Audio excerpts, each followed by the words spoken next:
Welcome to Repeater. Repeater's Top 10 Countdown of 1997. So for all you 97 heads in the audience, get ready and strap in. It's going to be very exciting. It was a good year. It was a good year, I think, in a lot of ways. Oh, that's great. I bashed my face on this microphone very hard before. Well, it doesn't show. You look great. Thank you. Thank you guys so much for joining us. I'm Evan. This is Pat. Nice to meet you. We host the podcast Repeater. It's a show where we talk to people about songs that mean a lot to them. But tonight we'll be counting down, along with the help of 7 incredible comedians. We'll be counting down the top songs of 1997. A lot of incredible things happened that year, but most importantly, a lot of crazy good music came out that year. Truly, it was so fun. Pat, where were you in 1997? Oh boy. Starting middle school, I moved way across town, a whole quarter of a mile, to the neighborhood where all the skaters lived. And I thought to be cool, I needed to like Korn. Mm-hmm. Turns out it's true. Wow. In 6th grade, that's legally required. That's what worked. At least for me. Congratulations. Thank you. For whatever reason, I don't view 97 as the beginning of middle school. I view it as the end of elementary school. Because I think we were the same year, same grade. And what was I doing? I don't know. Playing baseball regularly and listening to the Wallflowers. That was my big. That was my big thing. But I was doing nothing. I mean, come on, I was 10 or 11 or whatever. But it was an excellent year for music. For some reason, it always stuck out in my mind. So we picked this year sort of arbitrarily, but sort of because I think we dug the music from that year, right? There's a lot of really good stuff. Yeah. And it's sort of like varied and very odd to look back on like what came out that year. And we're very excited to count it down. So without further ado, would you please welcome our first comedian to the stage, Kyle Gordon.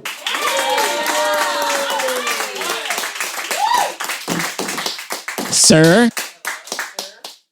I'm terrified of this microphone. You just gotta, hold everything together. Hello. Or put in a stand. I don't know. Wow. It was me the whole time that was fucking it up. That was you, dude? Yeah. Kyle, welcome. Oh, thank you so much for having me. Yes. Hello. You look great. I know. Yeah. Good. And as do you guys as well. Oh, thank you. Thank you so much. You get hotter every time I see you guys. Oh my God. Oh my God. Thank As you. does the crowd. New York City, New York. Kyle, what was the best song of 1997? The best song of 1997, hands down, was Lollipop, parentheses, Candyman by Aqua.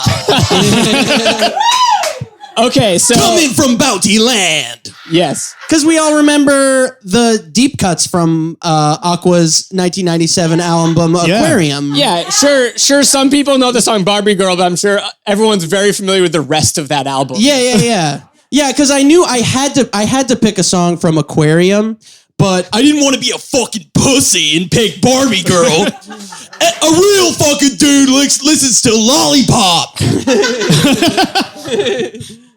But I actually really like this song. Yeah. For people who, I imagine everyone knows the song very well, but for anyone who doesn't know, could you like give us a little bit of, what the song sounds like, maybe some of the lyrical content of it? Yeah. It's this is like my favorite genre of music, which was popular right around this time, and I think got like more popular maybe like in the next 2 years because Aqua was really cutting edge, but it was the genre of like Eurodance music that was like a girl being like, I'm so shy and I can't believe I'm here. And then And then a dude coming in, and then like a Dutch dude coming in like, yeah, have you ever been sad? Come on through. And Yeah. yeah. It looks like that, then we're having fun. Everybody here have some fun. Yeah. Yeah. And Aqua mastered that, and that's 101. Yeah. Do you think did they get their due in America? No, of course not. Are you all screaming and singing the lyrics to this song now, as you should be? No. So, it's a forgotten masterpiece. And I will say, I was like, oh, there's Aqua's Aquarium. There are so many good songs to choose, and I can't just pick one, but I had to pick one. Happy Boys and Girls, Roses Are Red, Dr. Jones. Ooh, These are real songs. But this song is it just goes, "You are my candy man." Great. So you've described it to us, but what do you love about this style of music? I think just how it I think how he was like, "Oh God, yeah." But I think it never. It was so specific that time of like this like weird Eurodance thing that like started with this and maybe ended with like Blue Dabba Dee Dabba Die. Yeah, right. And it was like I heard it only on the radio. No one. I didn't hear it anywhere other than the radio because I was like in elementary school and I didn't like go to like Mars 2112 every week. So and I think in Europe I think it might have a different context, but here it was like really weird, very niche. Yeah, very like novel, right? I yeah. think here. Yeah, I mean the big song was Barbie Girl and cuz like it's like he fucks Barbie. Yeah. It's a very like the music's very fun, and then the dynamic which you already like displayed to us, it's so aggressive. I know. And terrifying, I think. Yeah, in a lot of ways. It's so bizarre. And I don't really know where it came from. And like he's rapping, but it's like he has no context for rap. It's just it's all the aggression like funneled through like Scandinavia. Yeah. And it just comes out like really strange, like whoop. Like it's like because it's like bubblegum music too. For sure. And so it's like if like the Archies got mashed with Big L. Okay. Yeah. Do you think? I don't know. I don't know Big L. Just rap. Okay. Yeah. Got it. Would you play Aqua at your wedding? Without a doubt. I feel so sorry for your future bride. I'm gonna play Aqua probably this month for people to hear. I'm looking forward to that. Yeah. We wish you very You're all well. invited. Everyone come on over to Kyle's for an Aqua listening party. Seriously, I'm having a party on May 24th on my roof. You can all come, and it's strictly Eurodance music, and I am going to play a lot of Aqua. Kyle, thanks for telling us the best song of 1997. Yeah. Kyle Gordon, everybody. Yeah.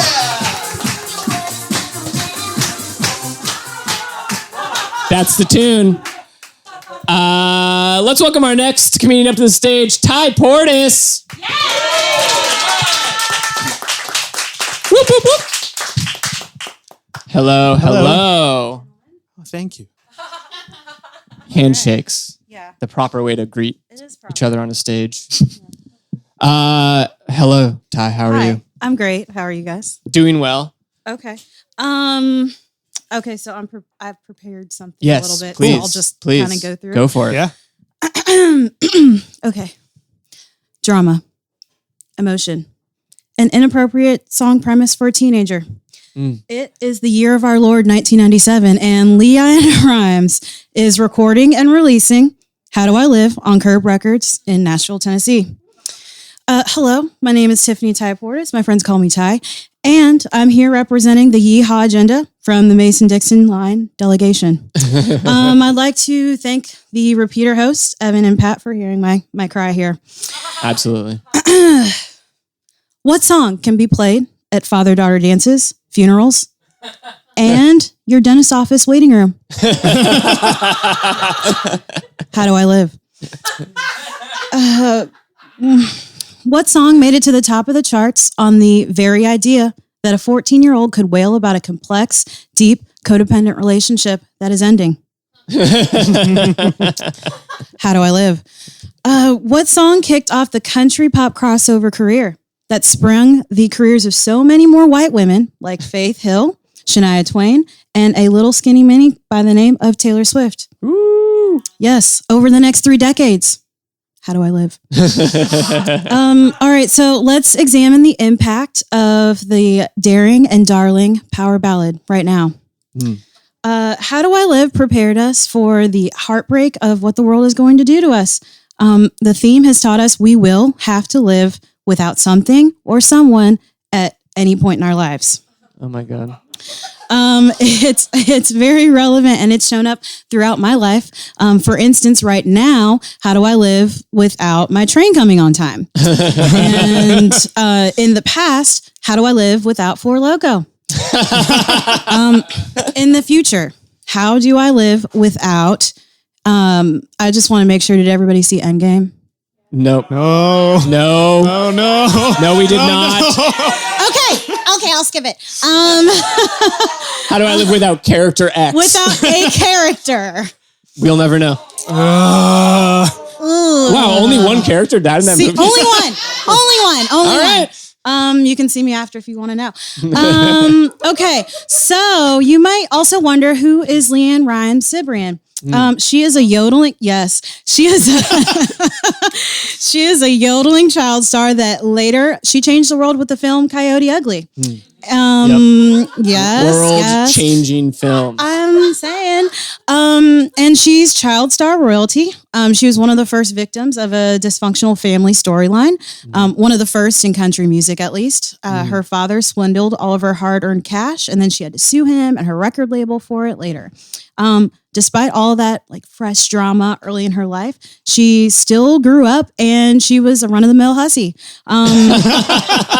She stole her current husband, Eddie Cibrian, from his own happy family, and then she divorced her husband to go and marry Eddie. Whoa. Yes, what a way to fulfill a country stereotype. That's some country drama. Yes, so let's move on. I just want you to think about, like, how does a song really make you feel? In love. Okay, how it makes me feel. Yeah. Yes. How do I live without you? I want to know, how do I live without you? Ooh, I forgot.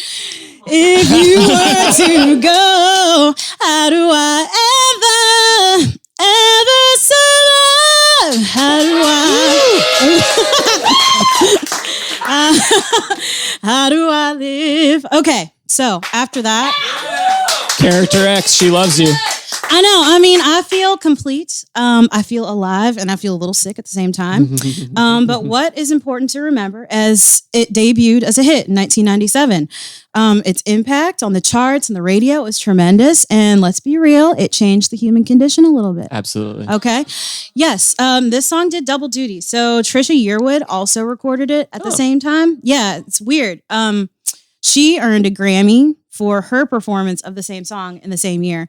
And Leanne Rhymes got like a new Best New Artist Grammy as well. So it was doing double duty, and it was featured in Con Air, which is starring Nicolas Cage. Hell yes. Great movie. This is a big Con Air crowd. This crowd loves Con Air. Yes. Okay, I'm sorry, I forgot the other stars. But yeah, I'm talking about landing a plane in Las Vegas on the Strip. There was a toy bunny. It's all there. So we'll just keep it moving. I mean, what was the aftermath of How Do I Live? What happens in 1998? Personally, I think that the song was responsible for the FDA approving Viagra. Oh, yeah. There you go. How do we live without long-lasting erections? Yeah. How?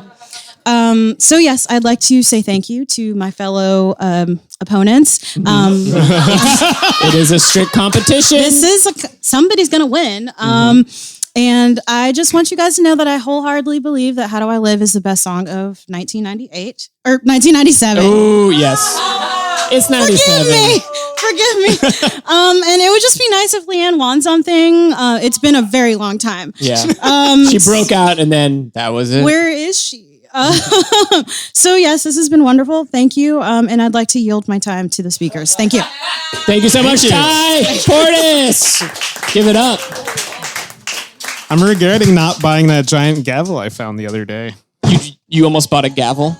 Yeah, it was called the Giant Gavel of Justice. And you were going to use it now? Yeah, Okay. why not? I don't know. It sounds fun. To judge the final songs. Ladies and gentlemen, let's welcome our next comedian up to the stage, Sally Ann Hall. Yes. Thank you. Yes. Welcome. Handshakes all around.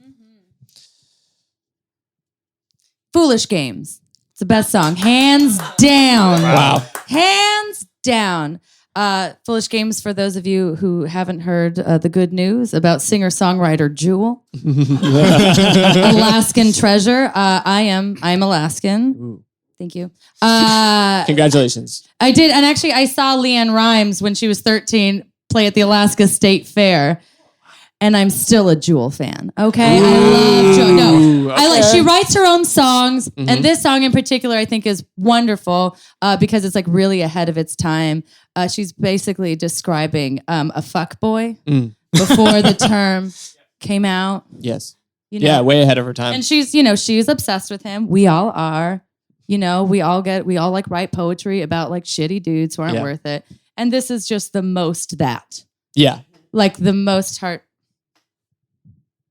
And she's like emotionally vulnerable with this fuckboy.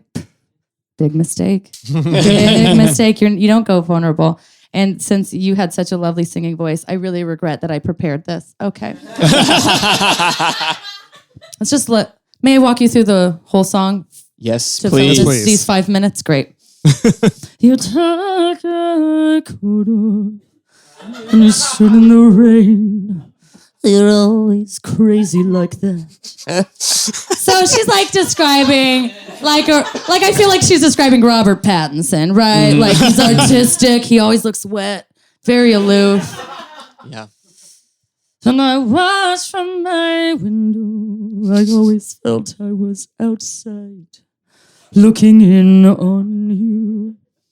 So she surprise, she feels iced out by this fucking sensitive guy. He's like, I'm such an artist, I can't talk. You're always the mysterious one with dark eyes and careless hair. You are fashionably sensitive, but too cool to care. She also yodels. She's a big yodeler. There's a lot of mountaintops in Alaska, so we all learn it. But so she's talking about a guy who's handsome. Big deal. He's handsome. Fuck up. You stood in my doorway with nothing to say besides some comment on the weather. How about a hi, hello, how are you? Well, in case you failed to notice, in case you failed to see, everyone, this is my heart bleeding before you. That's a metaphor. This is me down on my knees. She's tired of blowjobs. And these foolish games. That's like his general douchebaggery. I think that's what she means by foolish games. Like just tearing me apart. She always falls apart there. I love it. She has such an expressive voice. Oh. And your thoughtless words, I'm guessing, hey, you up? Are breaking my heart. You're breaking my heart.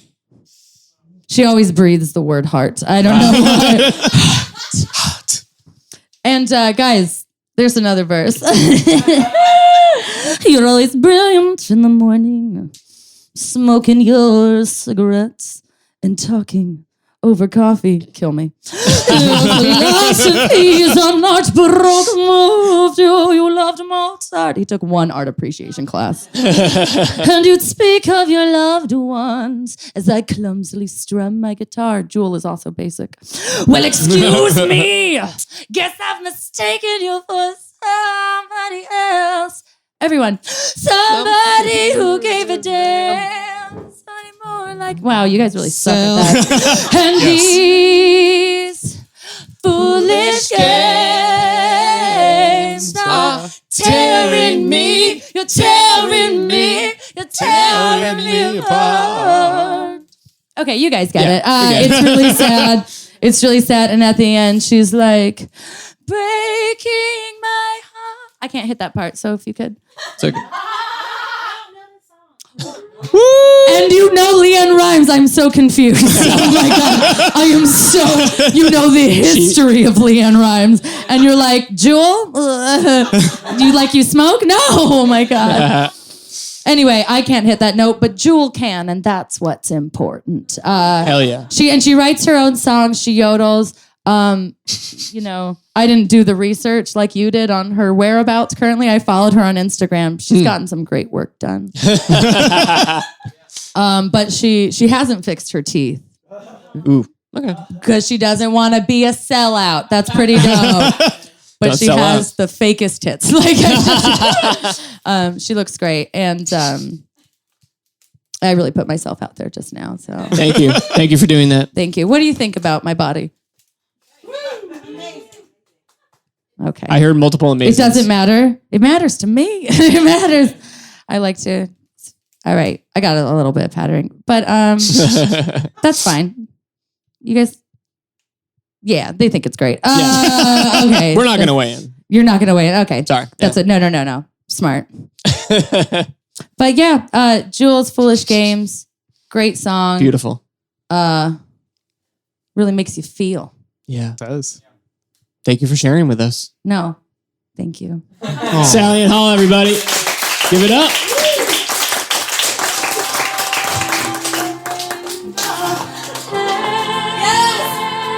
I like the sing along. Yeah, that was beautiful. We Thank all you everyone for did singing fine. along. 1997, a big year for yodelers. Little did we know. Let's welcome our next comedian to the stage, Mike Nguyen. Woo! Hey. What's up? Holy shit! Yeah, right? Yeah.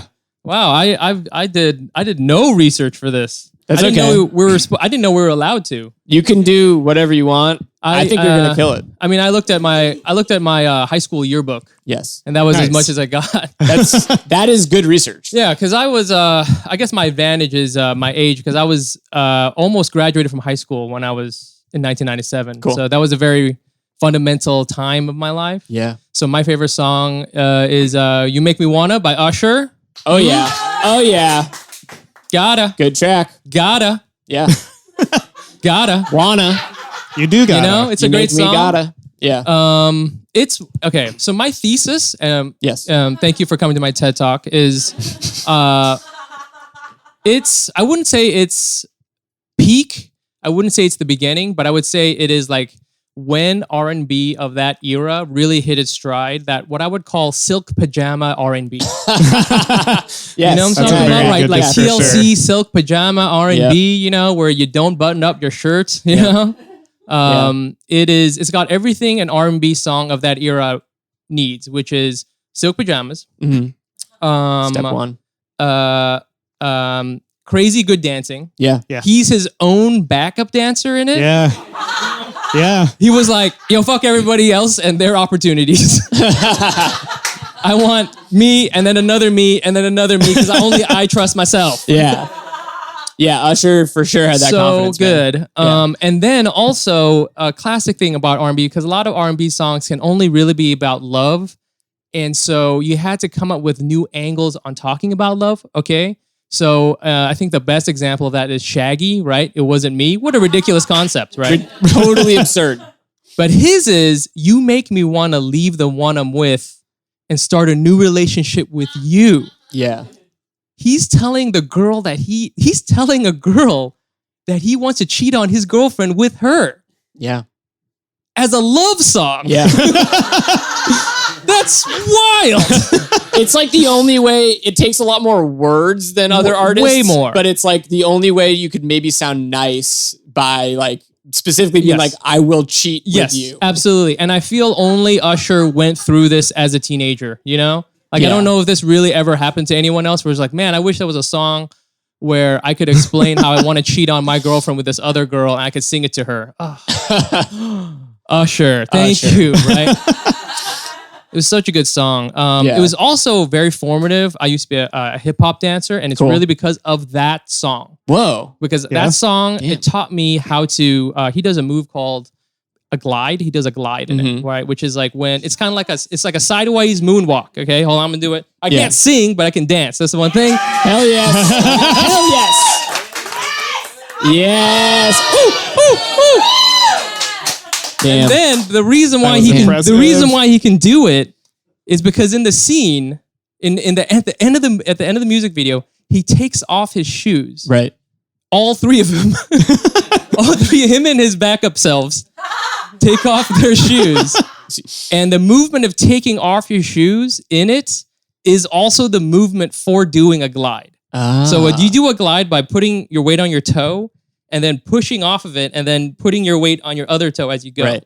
But what he does is he does it and he takes off his shoe as he does it. And then he leaves his shoe and it's just right there. The shoes are off. And then for some reason, this is considered hot. And he just, and I'm going to do it right now on my comedy set here.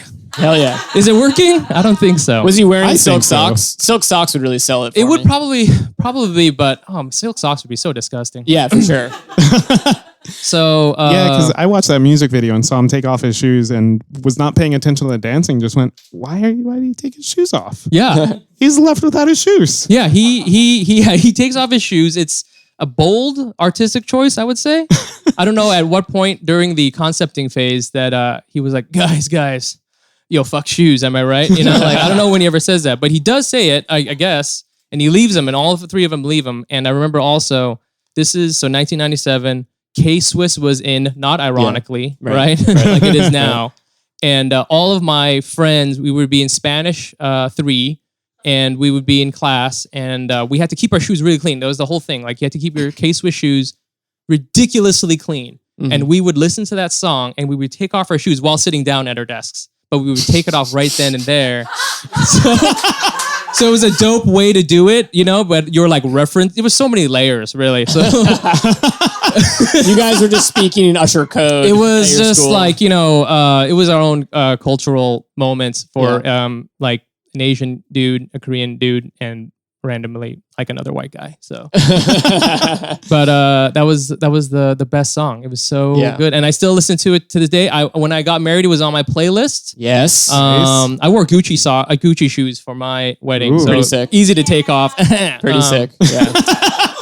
And I feel like that is part of what he's doing is like the song is almost trying to be coy a little bit. Yes. Right? Because he's like, oh, I would leave if that were on the table. Is it? I don't know if it is. Yes, You should exactly. say yes. Yes. but while he's doing that, he's like, I know we're just talking, but let me start to get undressed while we're Yes. just having a conversation 100%. about it. And it's such a bold move that no one else has ever done it.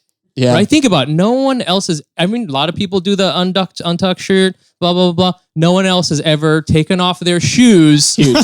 All right. And you think about that era. That era is the era of, that R&B era. There was tons of R&B songs that were in men's bathrooms. Check it out. Think about it. Tony Rich Project started it.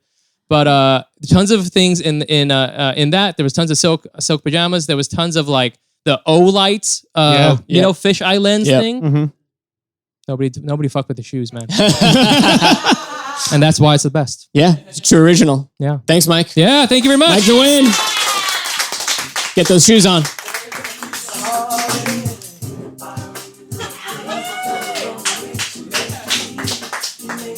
Definitely the best dancing we've had so far, Repeater. Yeah. Without a doubt. Incredible. Let's get it going for our next comedian. Welcome to the stage, Nanie Méndez. Woo! Hello, hello. Yes, handshakes. That's what we're doing.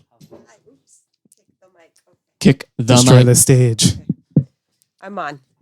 You're on. Yes. How are you? I'm good. Great. What's the song? What do you got for us? My song is Genuine's Pony. Ooh. Hello. I asked permission because this song actually came out in 1996. Yeah. But it charted higher in 1997. Yeah. And it's probably the only song that has charted in 96, 97, and 2015. I did not know about the 2015 chart. Yep. Wow. Yep. Impressive song. Yeah. Do you know why it charted in 2015? Magic Mike. Oh, damn. Yeah. That movie just keeps on giving. Yeah. And Mike, you don't have an advantage over everyone here because I was also in high school during this time. And it was a dope song. And I think Yes, it's sexual. Very. Yes, it is, but that is not the main reason I like it. Okay. It's a song that brings people together, really. That's true. Yeah. I don't know if anyone remembers the video. Yeah. But I watched it last night and it was very exciting. His and his friends get off their tour bus. Yep. And they go into this bar. And it's a bar full of white people, cowboys, cowboy hats, middle America. If it were now, they'd be Trump supporters, right. you know, basically. And he gets up there and he starts dancing. And they're not into it at first. They're like, there's a lot of shots of like a guy in a hat being like,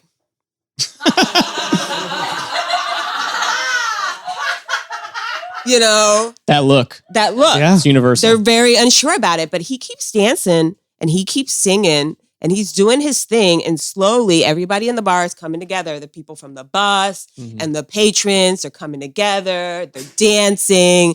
And then the very last shot of the video is one of the cowboys with the hat and one of Genuine's boys with a baseball cap, and they change hats. That's beautiful It's symbolism. a very tender moment. Yeah, it's a beautiful. It brings people together. And if you think about it, when this song like plays in a club, if like people get hyped, you know, For sure. Like you don't know somebody, but if a song goes up and you're like, oh, and then you see the stranger that also gets hyped, you're like, oh yeah, and you're like instant friends. If it's like at a karaoke bar and it comes out, like people are like will sing with you. It brings people together. Yes, it's a sexy song. Yes, it's the best. And also, it's kind of a feminist song too, because I do get horny, you know? I'm a woman and I do get horny. And I appreciate that he's not like, oh, I'm horny. It's like, yeah, you're horny. Me, a woman, you know? Oh, yeah. Like, I mean, the thing that does unite everyone is everyone gets horny. Yeah. And that's why it's such a, yeah. everyone bonds over this song. Yeah. And it's also like, there are so many songs and videos that sexualize women. And this one's for us. This one sexualizes a man. And it's like the quintessential like male stripper song. Like if I haven't had a male stripper. I mean, if you guys want to buy me, my birthday's in October 20th. I don't know. I've never had the We'll experience. start pulling money. But if I did and this song didn't come out, I would be very disappointed. Yeah. almost offended, I feel like. I think so. Like, And rightfully so. yeah, and rightfully so. Yeah. This song it introduces a feeling to a room like few songs do. Yeah. It'll hype a room up. It'll hype a room. I don't think anyone else is as Latino as I am, or maybe. But there's like one Latino. There's like a song called El Tiburón, which does the same thing to a Latino room. Where this one is like more universal. I've seen that same energy do it. This song, it just hypes people up. People are into it. Everyone likes it. I don't know. I like it. Yeah. It's beautiful and it brings people together as we've said. I want to recreate that moment in 2019 so bad of like this music video. Yeah. And it weirdly does feel like Pony is still the song that would do it. Yeah. I think it would. I think if you took this same situation that happened in the video, like if maybe Genuine walked into a bar right now, I think it would bring people together the same way it did in that video. It's the way that you introduced that, I thought you were going to say that you wanted to be the one to walk into a bar. I would love into a horny cowboy bar. I would love to be the sexualized male walking into a horny cowboy bar. They weren't horny. They're horny once you walk in and start singing. Yeah. Right, exactly. Yeah. I mean, that seems like the thing that's funny about that premise too, is that it is a horny video just about bringing like these two groups of fairly machismo men but all everybody together. gets horny and we can all connect horny. on that level. We all get it. Yeah. I think that's a beautiful message. I mean, and like, and like, if you think of R&B videos, or there's nothing like this. Like, who thought of this? Who was in that pitch meeting with Genuine? It was like, I know where we're gonna set this. Like in a bar, and like thinking about what the song is talking about. I don't know who came up with that idea and having it be about that, but it's great. It's also one of Timbaland's first produced record that hit. Oh, nice. It's also got a slide whistle in it if you listen carefully. Slide whistles are horny. Yeah. I think we're aware that like we have a really flooded Democratic primary race coming up for the next presidential election, but one candidate would be wise to use this song and make horny their platform for 2020. Yeah, I think so. I'd vote for them. Yeah. Well, thank you so much for sharing. What a beautiful song. Nanie Méndez, everybody. Had to get into it. I mean, it was a good start. It was just a start. It was just a tease. God, this song's so good. Let's keep it going. Let's give a big round of applause to our next comedian, Anjali Desai. Woo! Anjali, hello. Hi. Wow. We're doing it. Wow. Formal greetings. Okay, so We're here. Here's what I'll tell you guys. Yes. I want to have like a nice fireside chat about this song. So I'm not a big music person. I'm just gonna be so straight up. Thank you for being honest. Yeah, I feel really bad when I say that because somehow music has like touched the fiber of so many beings, and I don't count myself in that. It doesn't mean I don't have fiber. But the song, I'll tell you, the song I picked, it is a song. I can't. So what I'm saying is, I can't speak to like the musical effect it has on. I can't. I'm not educated in that way. It's okay. What I can talk about is the effect that this song had on me. Yes. You know, I'm not looking to compete. I'm looking to share. Like I know that from the heart. Yeah. Listen, from the heart. That's what we're all here for. So my song is "Spice Up Your Life" by the Spice Girls. Big, global. I was just thinking about it, like what it did for me. So yeah, if you would share. Yeah, 1997 was a very interesting year for me. Y'all are gonna hate me. This song came out on October 13th, a week away from my 4th birthday. Oof. Y'all, you can hit me outside. It's okay. 4 is a big year. Yeah, no, it really was. I've always felt like I was 35 and I'm just like working my way there. Like I do think that is the year I will be happy. Anyone want to weigh in? I mean, are there 35-year-olds? Don't tell me, don't spoil it for me. No spoilers on 35, guys. None. But I have seen Endgame. We gonna talk later. Okay. So, no, yeah, like even when I was almost 4, guys, listen. Okay, I skipped a grade, so I was in Montessori pre-K. Whoa. Okay, I was a smart little dick, you know, just really. Yeah, and I was, getting my dad's faxes because, when you immigrate to a country, you bring patriarchy with you. Faxes. No, really, like that's all I did was get him his faxes and cook with my mom because, like, I'm not kidding. I'm a very liberated woman now, but I was trained in Indian housewifedom. So a lot of cooking, a lot of getting faxes, a lot of doing whatever, and then Spice Up Your Life. I heard it, and it almost was like the anthem to get people to like me. Like I was being judged by white kids left and right. There was no other people of color where I grew up. Cause, it's an upper middle class white suburb, and so, I mean, this song is not only about women, but it's about spicing up your life. And I was the spice. It's a call to action. Like, I promise, not only will I be your friend, I will help you with your homework. Nice. Yeah. So it just meant a lot to me, this song. And yeah. And it came out, who has not seen Spice World? Oh, honey. Wow. I'm so sorry. No, it's okay. I'm not mad. It's more of like you have missed out and you should go watch it. Okay. Imagine the whole concept of this movie makes fun of itself. Like it's not a good movie. It really is a bad movie. What's the plot, roughly? Oh, okay. So imagine if the Hannah Montana movie was about a real woman named Hannah Montana. Sure, you lost me. That is this movie. It is a movie about the real girl group, the Spice Girls, playing a fictionalized version of themselves, also called the Spice Girls. Okay. And it is about them on tour, and the whole time, their manager, played by Oscar nominee Richard E. Grant. Wow. Yeah. Wow. With some sick sideburns and jewel-toned silk suits. It's about two movie producers wanting to sell him an idea about making the Spice Girls into a movie.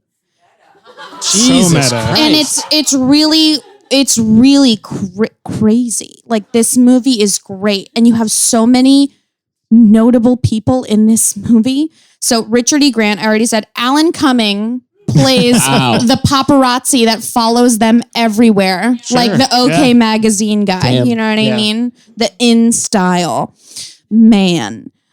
Star. I read all of these magazines. I'm also a big Bachelor fan. Anybody? We got some.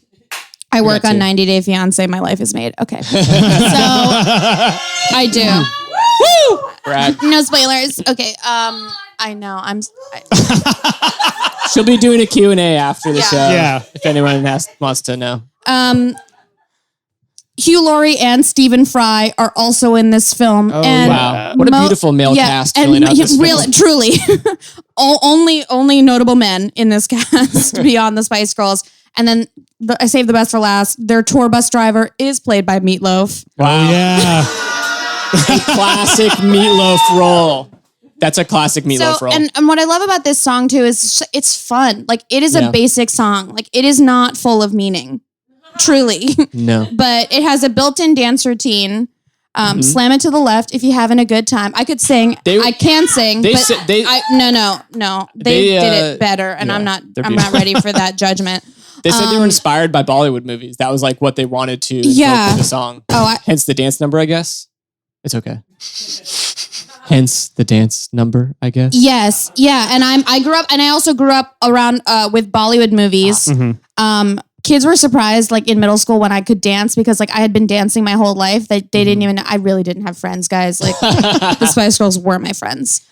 At least it was like a number of them, not just one artist that you got into. Yeah, and I think the great thing about Spice Girls as a group is that, like, as a woman, you feel like you have to be one thing. And there were 5 girls, and you could identify with each and every single one of them. And one of them was a baby. And one of one of them was scary, and that was okay. And one of them was ginger, which is like a cool spice. Like if you actually eat it. And one is sporty, which is like, fight me, bro. But also hot. And posh. I don't like her. Her face cream is expensive. Yeah. It also has a really fun music video. They're just like flying around in a spaceship. It was inspired by Blade Runner. But truthfully, like, because it's that they as a group are so campy, like, it really reads more like Fifth Element vibes to me. Yeah. Like, it's not like Blade Runner's like too like dark and like not serious, but like for real. And Fifth Element is just like, this is not a serious. It's a great film. Not a serious film at all. No. Operatic singer with stones in her. What? That's the Fifth Element. Yeah. Watch it if you haven't. It's great. Yeah. Chris Tucker has a great role in there. I would have liked if Spice World was just a Fifth Element sequel. Like, put them in space. Holy shit. Pat, you should have been in the pitch room. That would be amazing. You should have been in the pitch room. And you, 10-year-old, what should we put in this movie? Oh my gosh. Yeah. Anjali, well, thank you so much for sharing. Yeah, thank you guys. Give it up again. Thank you. Anjali Desai. There it is. Let's welcome our final comedian of the night to the stage. He's getting his presentation set up here over on the television to your right. Ladies and gentlemen, Harris Mayersohn. What's going on? Hey, Harris. Thanks guys for having me.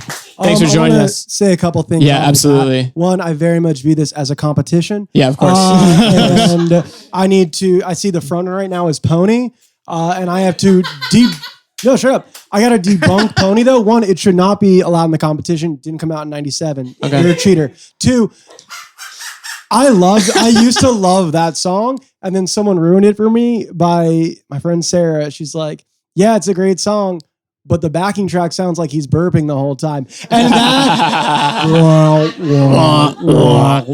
I mean, it sounds like burps nonstop, and it is not a song that should be the best song of 1997. Okay. Now, let's go with this song. I chose Candle in the Wind 1997 by Sure. Elton John. Once again, not my favorite song in 1997, but definitely the best song objectively. Let me explain. So Dietz, not the first time that he released it. Elton John, the original version, 1974. It's about Marilyn Monroe, and it's a banger, baby. It's a real can't miss. So we got a good start. Mm-hmm. Then just leave it alone, right? No, guess what happens? Princess Diana dies. Yeah. Side note, she looks so much like Carmela Soprano. I never realized that. Wow. Diana and Carmela look exactly the same. Yeah. Edie Valli, they're like straight up the same. But Princess D dies. 97, Elton John perform at this funeral. He goes, I got the ditty to make him weep. Changes a couple lines because the original's about Marilyn Monroe. Mm-hmm. Makes it about Princess Diana. Bang, we're in hit city. So why is this the best song in 97? Is it because of its infectious melody?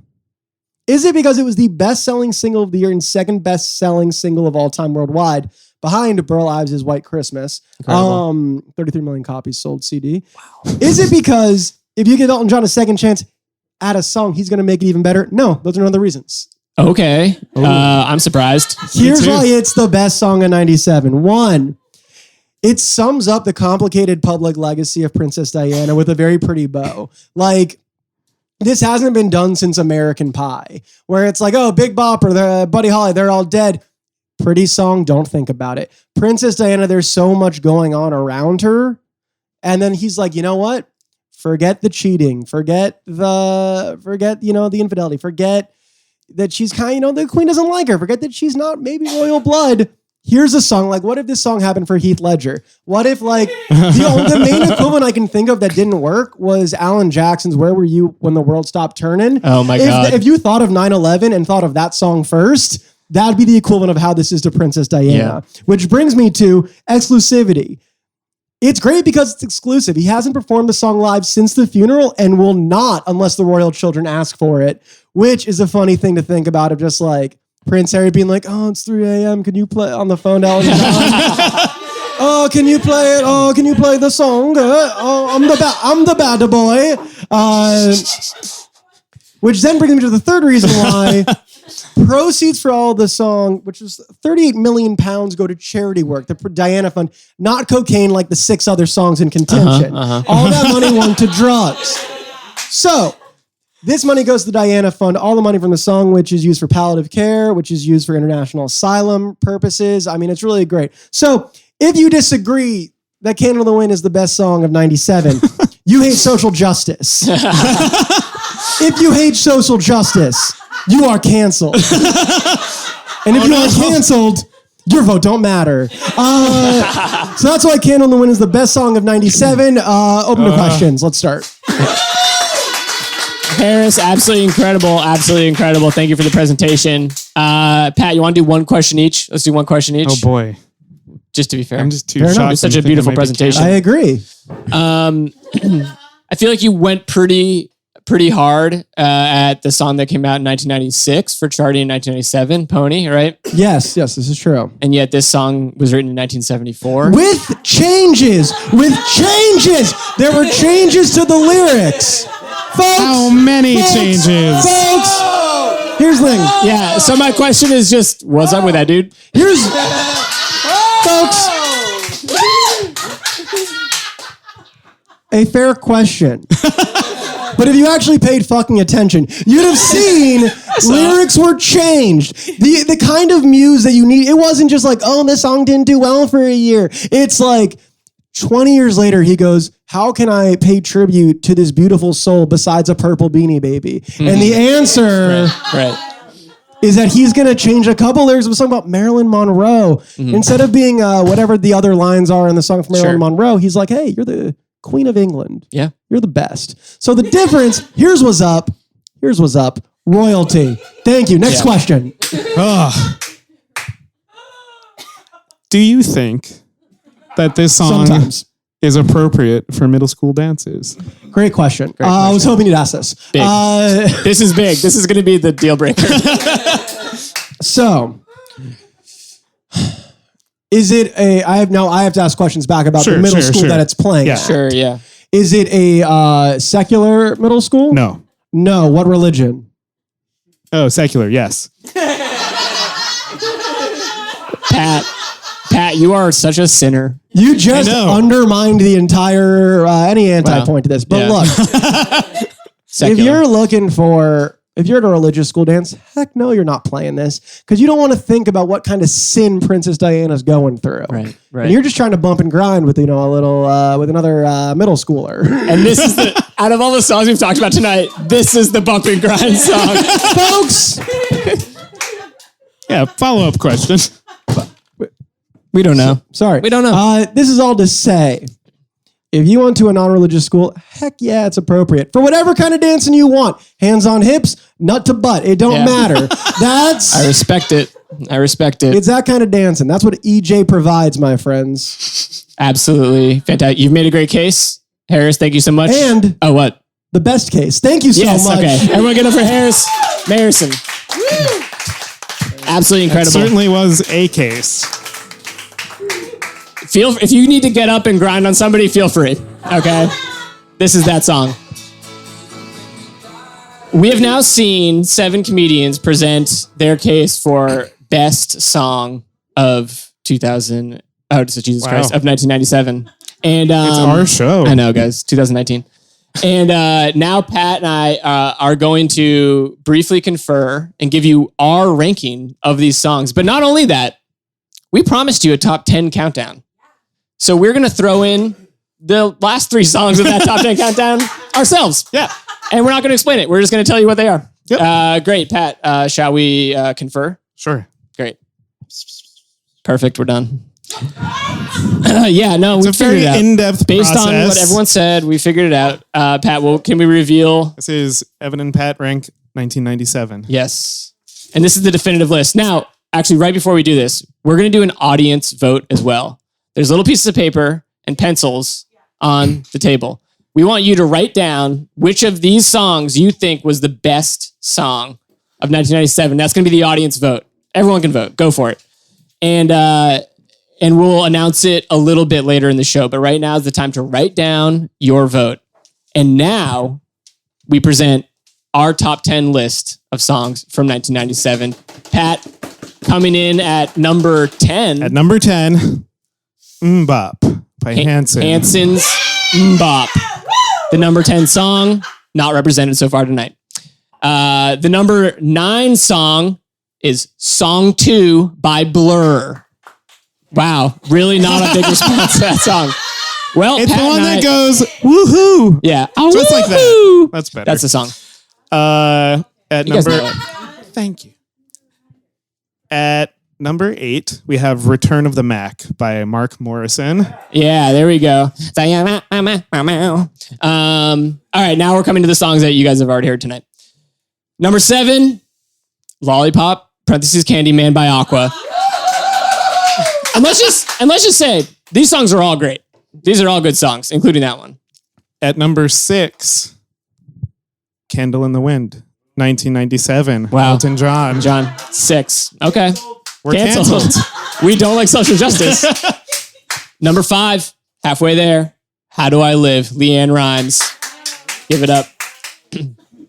At number 4, You Make Me Wanna by Usher. Ooh, incredible. We're getting down to it. Number 3, Jules' Foolish Games. Wow. Now we know. Save your excitement. We're going to announce number 2. Which... Is everybody ready? Well, it's going to give you a hint as what number 1 is. Okay. I'm not. Number 2, is Spice Up Your Life by the Spice Girls. Which means coming in at number 1, much to Harris's dismay, is Pony by Genuine. Yes. A horny song wins. The horny song wins. Nanie, would you like to do an acceptance speech? Yeah. Let's do it. Basically, I just want to trash talk EJ. Perfect. Yeah, let's do it. Okay.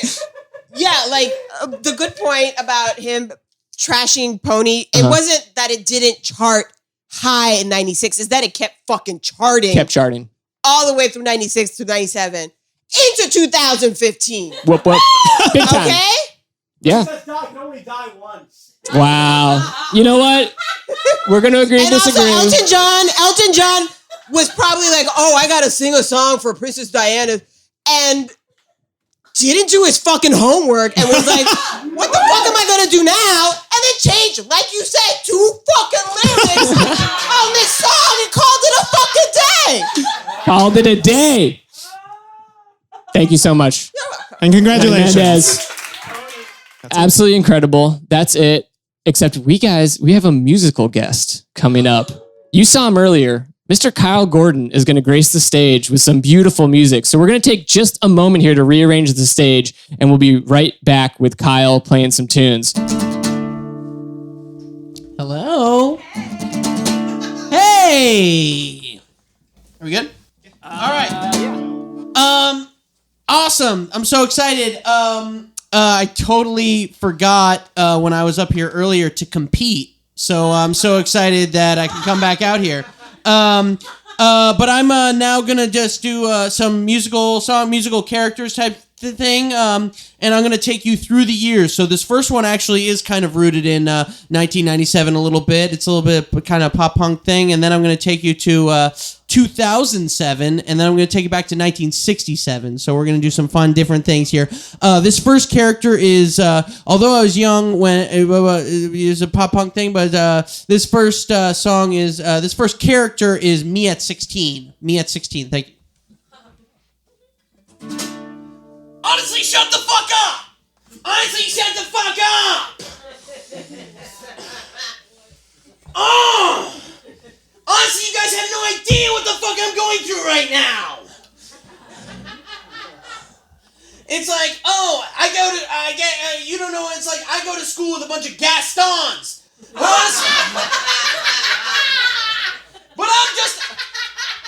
I'm a bell!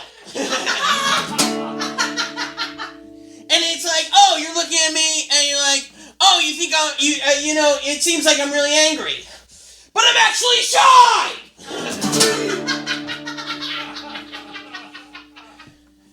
And, this first song is about how every day of my life is a fucking nightmare, aka, have you ever lived in Bridgeport, Connecticut? Alright. Alright, let me just tune up real quick. Alright, let's do this.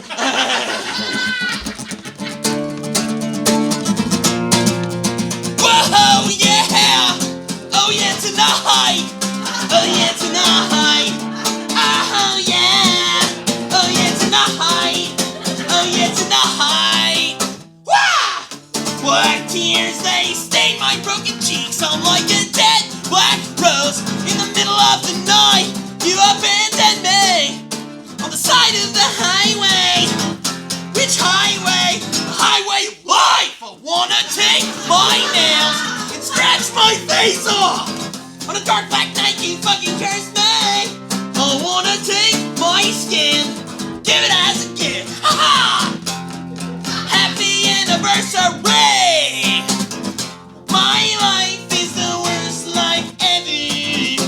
The worst life ever invented. My life is vomit. My life is piss now. My life is horrible, and every day I think of you, and I guess you're just moving with your stepdad to fucking Baltimore, so I guess I'll never see you again, but AKA, I'll never forget the first time we made love, AKA, you gave me a hand job when I played Kingdom Hearts!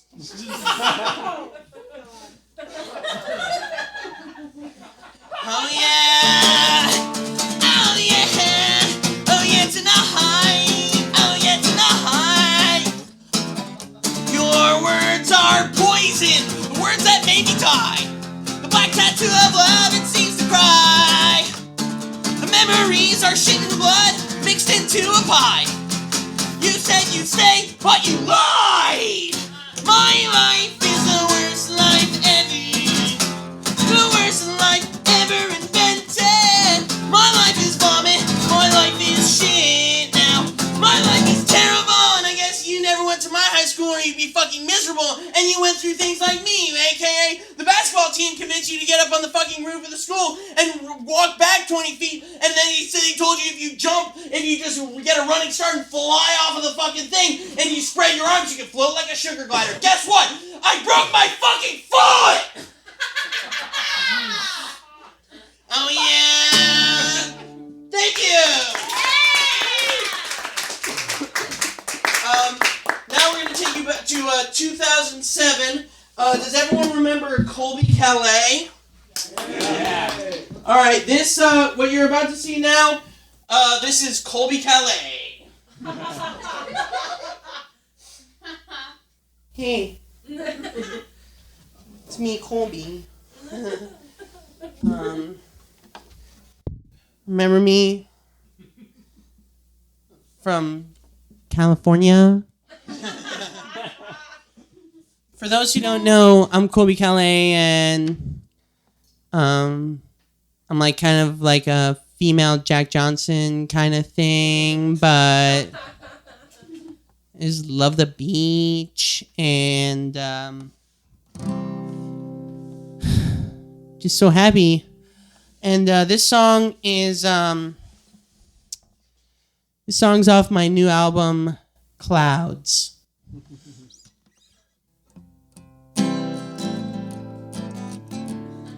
Sha-na-na-na-na-na-na. Ooh, la. Hey, count me in. I'm looking for a boy who can pick me up with his big, strong arms and swing me around his head. I'm looking for a boy with the cutest smile who will tickle my toes and tell me he loves my shirt. Who will nibble my nose until it hurts. But I would pray to God every single day that one day I would find, ooh, a boy that's just like you. A boy who's smart and silly and huge, a giant boy for me. A boy that's just like you, maybe. Wow, well he's so big and I'm so small. I got the biggest boyfriend yet in the whole wide world. He's got big strong arms and the big head. He's the one that I love. Oh yeah. You are just my giant boyfriend. I'm like a mouse and he's like a house. I love my boyfriend. He is so much bigger than me. So dooba dooba dooba dooba dooba dooba dooba dooba dooba dooba dooba. Whenever we're walking down the beach, I love holding onto your big strong leg. I want you to carry me into the house. Let's do a piggyback ride. Oh yeah. Put me in your carry-on bag and take me out of LA. I'm your little Malibu belle and you are my Gaston. I keep on talking to my friends about you now.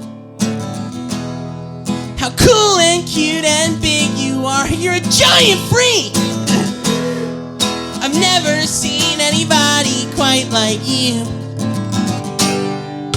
And also you are hot to me. Hey, well he's so big, I'm so small. Got the biggest boyfriend yet in the whole wide world. He's got big strong arms and a big head. He's the one that I love. Oh yeah. You are just my giant boyfriend. I'm like a mouse and he's like a house. I love my boyfriend. He is so much bigger than me. Yeah, wow, yeah, wow, he's so big, so much bigger than me. Yeah, me. Thank you. All right, this last guy is from 1967, and to be keeping with the theme from the night, this guy is canceled.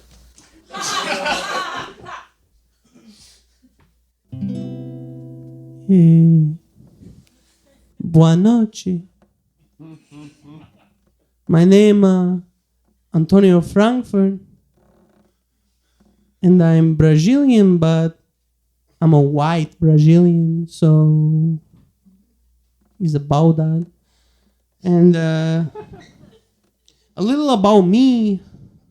My music is about love.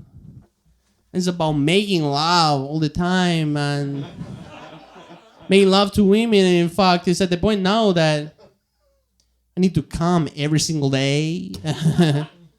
And, for me, it's at the point now that I'll make love to anyone, even people that are like spooky to me and things like that. And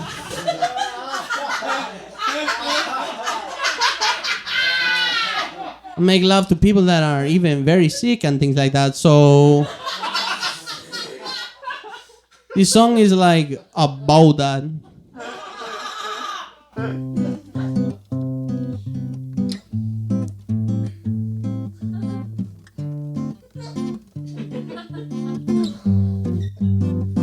Oh, she's the ugliest girl on the beach, but I still want that peach. Oh, I'm not a good person at all. Under the shade of the baobab tree, I see her resting her head, a giant head, it doesn't fit on her neck, and her face, it is covered in mustard. Her good eye is looking at me, and my heart, it goes vaya babudaya buzaya buda buzaya babuzaya babudaya buda sababudaya babuzu budaya babidai dai daya. She's the ugliest girl on the beach, but I still want that peace. Oh, I'm just a slime type of guy. Oh, she walks to me, approaching just like a camel. Her body is covered in bombs, so many strange freaky type of bombs now. She's so tall, but her legs are two different sizes. Her teeth, they're the big type of teeth. Whoa! And then I lay her down, softly avoiding her ashes. And then we make love on the beach, in front of so many children on the beach. Whoa, we must make love on this beach, 'cause I actually live on this beach. I've committed so many crimes, mostly for killing stray dogs. It goes vaya babudaya buzaya buda buzaya babuzaya babudaya buda.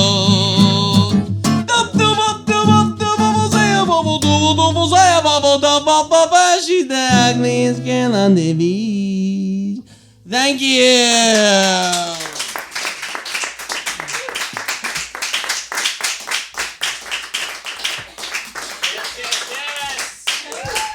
Kyle Gordon, everyone. Oh my gosh. Kyle, was thank beautiful. you for gracing us with those beautiful songs. I bet everyone's very curious to know who won the audience vote. The suspense is probably really getting at you. And, it was the exact same song that won the regular. So it was Pony. Pony won twice. Wow, can you believe? We're so good. We're so good. We picked it. You picked it. Everyone picked it. Except for the Billboard Hot 100. They really messed up. Oh, This has been Repeater's Top 10 Countdown of 1997. Thank you so much thank for you coming so out. much.